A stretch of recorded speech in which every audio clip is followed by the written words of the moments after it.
श्री कार्तियन जी और आज जिनको मैं जिताने के लिए आया हूं, ऐसे हमारे धीरू कालीवर्धन जी, जरा ताली बजाइए। और आज यहाँ पर आए हुए प्यारे भाइयों, बहनों, माताओं, आप सभी को वणक्कम, नमस्कार। மேடையிலே வருகை புரிந்துள்ள அதிமுக மாவட்ட செயலாளரும் விழுப்புரம் வேட்பாளருமான திரு சி.வி. சண்முகம் அவர்களே, பாட்டாளி மக்கள் கட்சியின் துணைத் தலைவரும் முன்னாள் பாராளுமன்ற உறுப்பினருமான திரு தன்ராஜ் அவர்களே, சமீபத்திலே பாரதிய ஜனதா கட்சியிலே இணைந்துள்ள முன்னாள் சட்டமன்ற உறுப்பினர் திரு ஏ.சி. சம்பத் அவர்களே, மாநில பொதுச் செயலாளராக பணியாற்றி கொண்டிருக்கும் கே.டி. ராகவன் அவர்களே, திரு கார்த்தியாயினி அவர்களே, இந்த சட்டமன்றத்திலே போட்டியிட்டு கொண்டிருக்கிற திரு வி.ஏ.டி. கலிவர்தன் அவர்களே மற்றும் இங்கே வருகை புரிந்துள்ள பெரியவர்களே, தாய்மார்களே, உங்கள் அனைவரும் வணங்கி வரவேற்கிறேன்।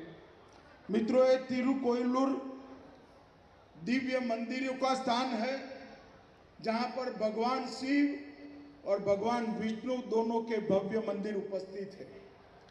சகோதரர்களே, இந்த திருக்கோவிலூரானது விஷ்ணுவின் அவதாரமான கோவிலும் சிவன் கோவிலும் ஒரு சேர அமைந்துள்ள ஒரு சிறப்பு வாய்ந்த இடம்।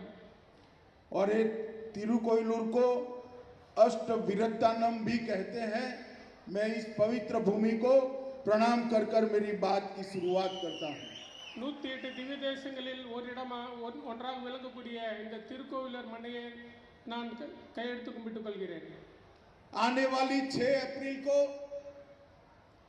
चुनाव तमिलनाडु के अंदर होने वाला है। चुनाव की तिथि, डेट कोई भारतीय जनता पार्टी तय नहीं करती, चुनाव आयोग तय करता है। उन्होंने 6 अप्रैल को ही तय किया है, जो भारतीय जनता पार्टी का स्थापना दिन है।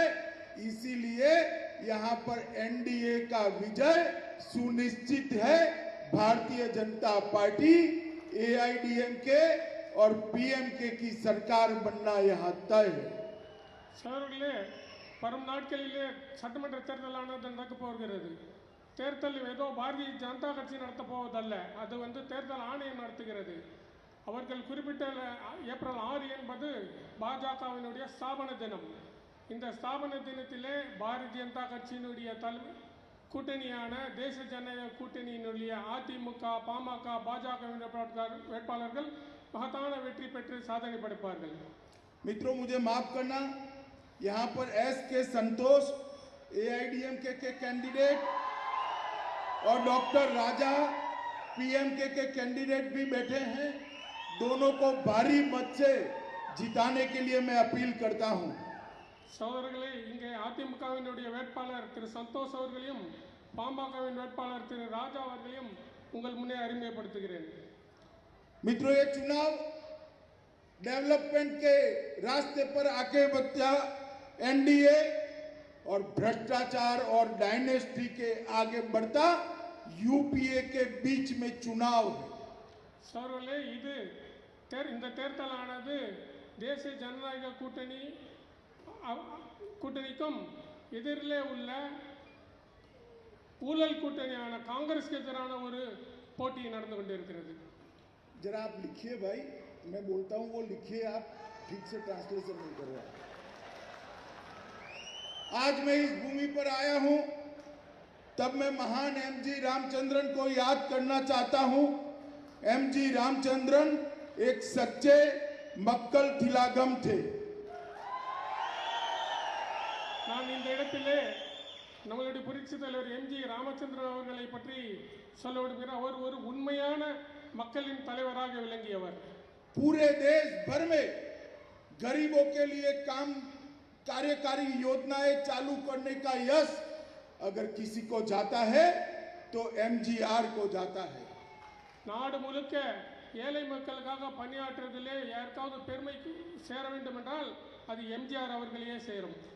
और उसके बाद सेल्वी जयललिता जी ने एमजीआर की ये यात्रा को आगे बढ़ाया और तमिलनाडु की विकास को एक नई दिशा देने का काम किया।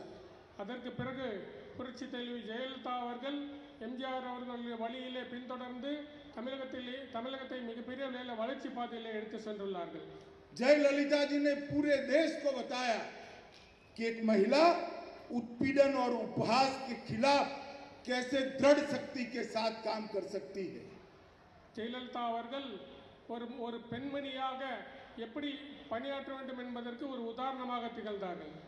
और अब मोदी जी के नेतृत्व में यहाँ के मुख्यमंत्री एड़ापाडी जी और पनीरसेल्वम जी भी तमिलनाडु को विकास के रास्ते पर ले जाने के लिए आगे बढ़ रहे हैं.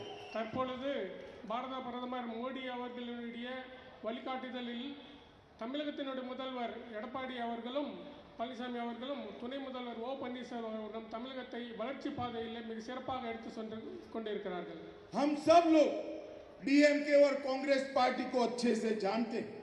डीएमके और कांग्रेस का मतलब है भ्रष्टाचार, गुंडागर्दी, जमीन हड़पना और अपने बेटे बेटियों को आगे बढ़ाना, जनता की चिंता नहीं करना. यही डीएमके और कांग्रेस का रास्ता है. நமக்கெல்லாம் திமுகவையும் காங்கிரஸ் பற்றியும் தெளிவாக தெரியும். லஞ்ச லாவண்யம், ரவுடியிசம், நிலாபகிரிப்பு, தன்னுடைய குடும்பத்தினருடைய வளர்ச்சி, இதை மட்டுமே இந்த இரண்டு கட்சிகளும் செய்து கொண்டிருக்கிறது. एआईडीएमके, पीएमके और बीजेपी तीनों महान एमजीआर के रास्ते पर जाने के लिए कटिबद्ध है. मोदी जी के नेतृत्व में एक विकसित तमिलनाडु बनाने के लिए हम सब समर्पित हैं. அதிமுக, பாமக, பாஜக கூட்டணி எம்ஜிஆர் அவர்கள் வழியிலும் மோடி அவர்களுடைய வழிகாட்டுதலிலும் தமிழகத்தை ஒரு நல்ல பாதையிலே கொண்டு செல்வதற்கான ஒரு கூட்டணி ஆகும். एमजीआर के प्रति सम्मान के चलते ही नरेंद्र मोदी जी ने चेन्नई रेलवे स्टेशन का नाम एमजीआर रेलवे स्टेशन कर उनको श्रद्धांजलि देने का काम किया है. எம்ஜிஆர் அவர்களுக்கு பெருமை சேர்க்கும் விதமாக மோடி அவர்கள் சென்னை ரயில்வே நிலையத்திற்கு புரட்சி தலைவர் எம்ஜிஆர் அவர்கள் பெயரினை சூட்டினார்கள். मित्रों, अभी अभी मैं बंगाल था. डीएमके के नेता ए राजा का बयान मैंने देखा. मुख्यमंत्री जी की माता के लिए, स्वर्गवासी माता के लिए जिस प्रकार का बयान दिया है, मुझे लगता है डीएमके को महिलाओं के सम्मान की कोई सूद नहीं है और इस प्रकार से ओछी और नीची राजनीति कर वो चुनाव जीतना चाहते हैं. சமீபத்திலே கூட திமுகவினுடைய ஆர் ராசா அவர்கள் காலம் சென்ற நம்மளுடைய முதலமைச்சருடைய தயாரை பற்றி மிக தரைக்குறைவாக பேசியுள்ளார்கள். இவர்கள் வந்து எப்படியாவது தேர்தலில் ஜெயித்து விட வேண்டும் என்பதற்காக இந்த மாதிரி தரக்குறைவான வார்த்தைகளை பயன்படுத்தி வருகிறார்கள். भूतकाल में भी डीएमके ने जयललिता जी के लिए ऐसी अभद्र टिप्पणियां की थी. जयललिता जी के लिए भी ऐसा बोला था. ஏற்கனவே முன்காலங்களில் கூட அவர்கள் புரட்சி தலைவி ஜெயலலிதா அவர்களை பற்றியும் இதே போல அவர்கள் பல்வேறு கருத்துக்களை சொல்லியுள்ளார்கள். मैं पूरे तमिलनाडु की माताओं बहनों को अपील करने आया हूं, महिला विरोधी डीएमके को इस चुनाव में परास्त कर उनको सबक सिखाना चाहिए. நான் தமிழக மக்களிடம் கேட்க வந்துள்ளது என்னவென்றால், இப்படி மகளிர் பற்றி, தாய்மார்களை பற்றி அவதூறு பரப்பிக் கொண்டிருக்கும் திமுக கூட்டணிக்கு ஒரு பாடம் கற்பிக்க வேண்டும். मुझे आश्चर्य है, स्टालिन यहाँ के नेता डीएमके के वो भ्रष्टाचार की बात कर रहे हैं. अरे स्टालिन साहब, आपकी सरकार की कच्ची परतें देखिए. ये 2G घोटाले के, सन टीवी घोटाले के पैसे आपके घर में पड़े हुए. ஸ்டாலின் அவர்கள் தமிழகத்திலே ஊழலை பற்றி பேசிக் கொண்டிருக்கிறார்கள். கொஞ்சம் உங்களை திரும்பி பாருங்கள். 2Gயும் சன் டிவியும் என்னென்ன ஊழல் செய்திருக்கிறது என்பதை நீங்கள் உங்களுக்கு கொஞ்சம் திரும்பி பாருங்கள். ये डीएमके पार्टी कोई राजनीतिक दल नहीं रह गई है. ये अनऑफिशियली एक व्यापारिक बिजनेस ऑर्गेनाइजेशन है.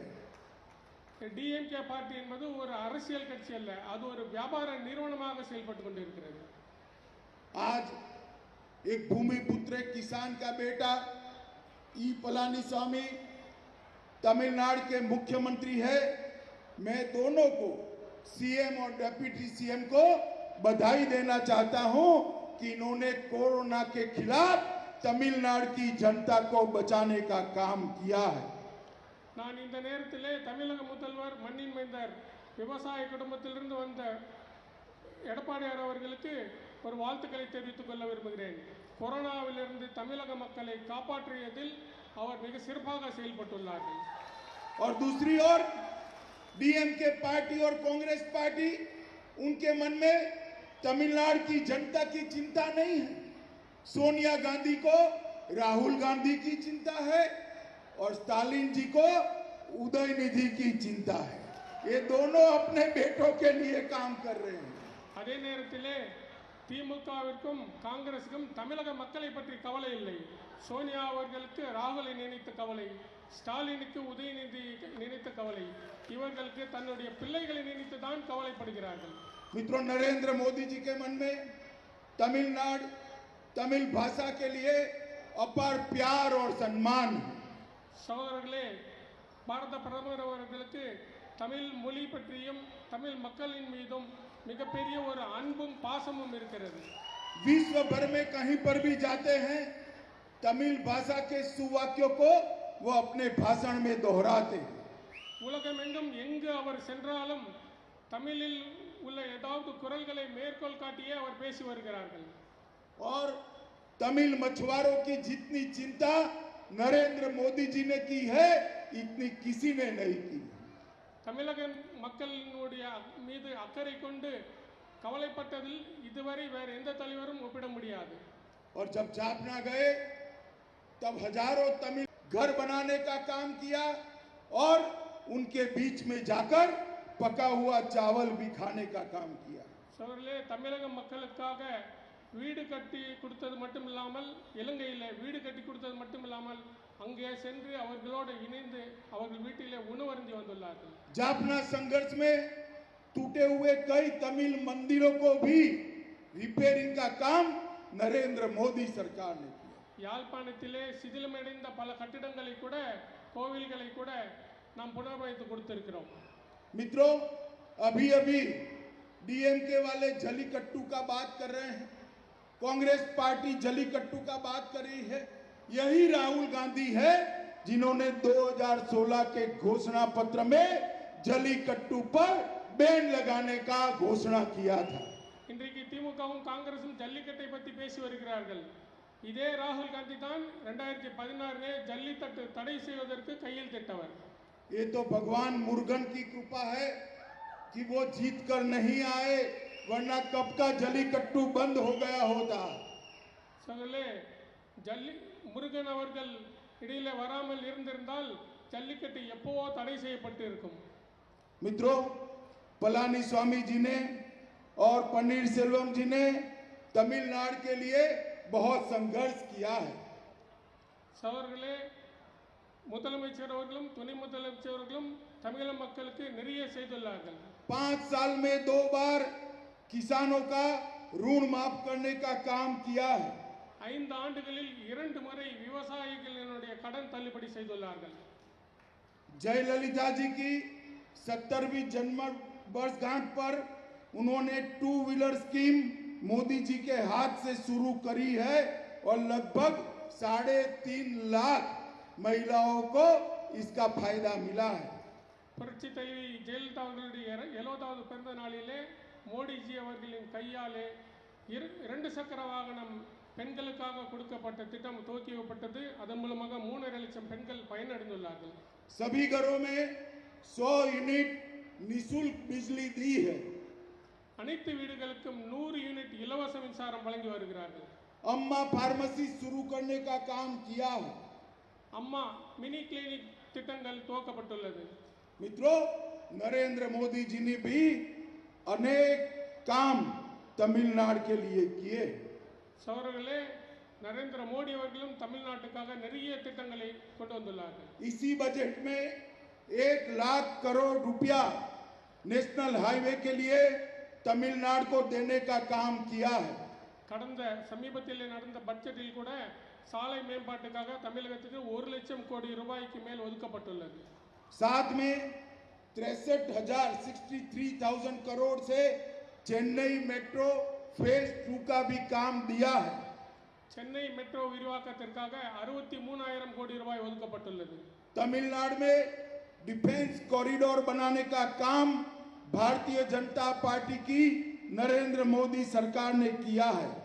தமிழகத்திலே ராணுவ தளவாடங்கள் உற்பத்தி செய்வதற்கான டிஃபென்ஸ் காரிடார் நம்மளுடைய மோடிஜி அவர்கள் அரசாங்கமானது இங்கேயும் ஒதுக்கியுள்ளது. एक एम्स की स्थापना मदुरै के अंदर करने का काम भी भारतीय जनता पार्टी की सरकार ने किया है. மதுரை பகுதியின் விரிவாக்கத்திற்காக பெரிய திட்டங்களை நாம் செய்திருக்கிறோம். எய்ம்ஸ் திட்டத்திற்காக.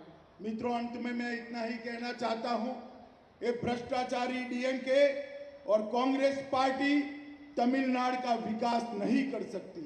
சோழர்களே, இந்த ஊழல் லஞ்ச ஊழல் செலுத்திக் கொண்டிருக்கும் திமுக காங்கிரஸ் கூட்டணி தமிழக மக்கள் முன்னும் செய்துவிட முடியாது. तमिलनाडु का विकास नरेंद्र मोदी जी के नेतृत्व में, पलानीस्वामी और पन्नीर सेल्वम के नेतृत्व में बीजेपी, एआईडीएमके और पीएमके का गठबंधन ही कर सकता है.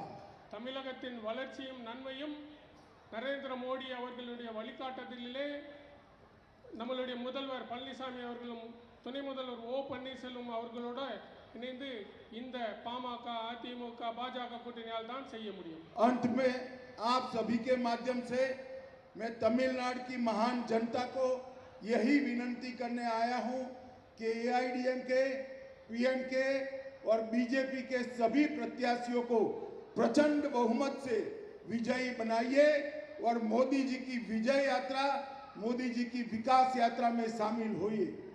சோழர்களே, நான் உங்களிடத்தில் ஒரு விஷயத்தை கேட்க வந்துள்ளேன். இங்கே இருக்கிறவர்கள் மூலமாக தமிழக மக்களுக்கு இங்கே போட்டியிடும் அதிமுக, பாமக, பாஜக வேட்பாளர்கள் அனைவரும் பெருவாரான வாக்கு வித்தியாசத்தில் வெற்றி பெற செய்து நீங்களும் பாரதம் முழுக்க நடந்து கொண்டிருக்கும் வெற்றி யாத்திரை, சங்கல்ப யாத்திரைங்கிறதுல நீங்களும் இணைந்து வெற்றி பெற வேண்டும் என்று கேட்டுக்கொள்கிறேன். मेरे साथ दोनों हाथ उठाकर बोलिए, भारत माता की, भारत माता की, भारत माता की, वंदे वंदे वंदे.